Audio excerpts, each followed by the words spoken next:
afternoon, everyone. Welcome to Doctoral Science once more. Now let's see how we can solve this problem. It says a body of mass 0.3 kg is suspended by a string to which a horizontal force of 5 Newton is applied to make an angle of 60 degrees as shown in the diagram. Calculate the tension T in the string if it is in equilibrium. And we're asked to take the value of G as 10 meters per second squared. Okay, first of all, this is an easier question to answer. One of the things you will remember first is this is triangle of forces. This is a special case where 3 forces are in equilibrium. But when you look at the diagram, you can only see 2, the tension and the 5 Newton force. Now you now ask, where is the third force? Since I said this is triangle of forces, of course, triangle of forces requires 3 forces. Now, let's see how we can make that easy. I'm going to redraw what they gave us here. This is the support where this string T was attached and it made an angle of 60 degrees with the vertical. Okay, and we thought that a mass was here, and this mass, the value is 0.3 kg. It must have weight, right? Weight is mg, that means 0.3 times 10. That will give you 3 Newton as the weight.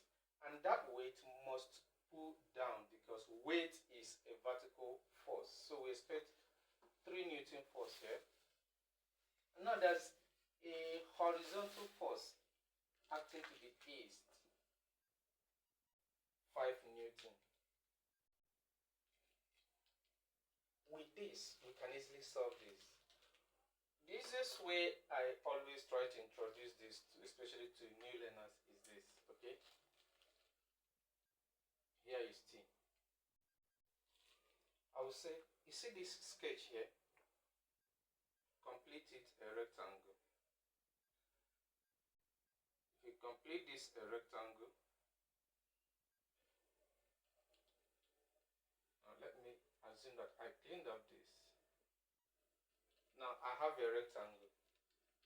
You see, the weight is a vertical force, right? You can see a straight line pointing down. It's actually parallel to this line. So I can just say the weight is here, W. The same weight here, 3 Newton. Let me write it as 3 Newton. It's a vertical line. This is a vertical line. So that means here too is 3 Newton. Okay? Now look at the horizontal force pointing to the east. It is the same thing here, 5 Newton. Because this 5 Newton force made an angle of 90 degrees with 3 Newton. Now look at the 3 Newton vertical and the 5 Newton horizontal. So they equally make 90 degrees here. That means here is also 5 Newton, 90 degrees. Here is weight.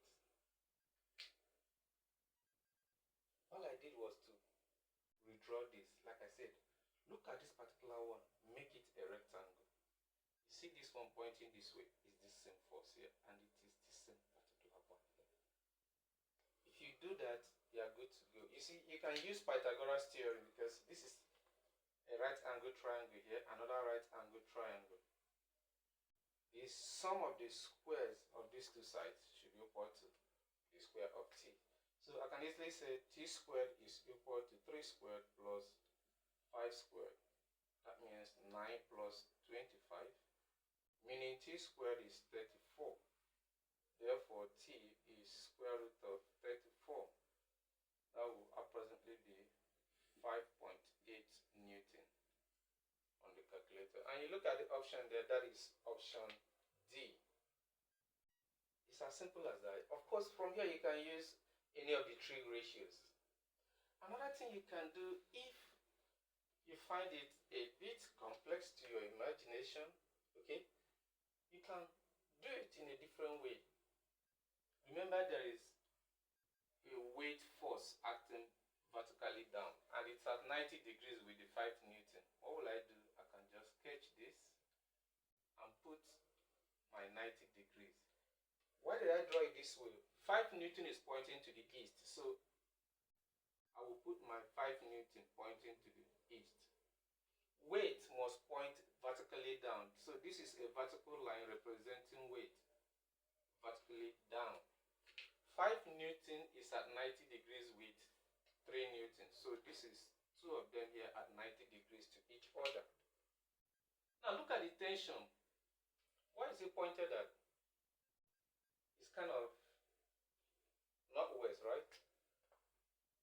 I will draw a line northwest, and this line tension makes an angle of 60 degrees with the vertical. This is the vertical, equivalent to the line of action of the weight, and 60 degrees there.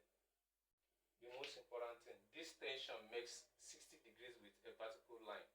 So the weight is a vertical line, and this tension makes 60 degrees with it. And you're good to go.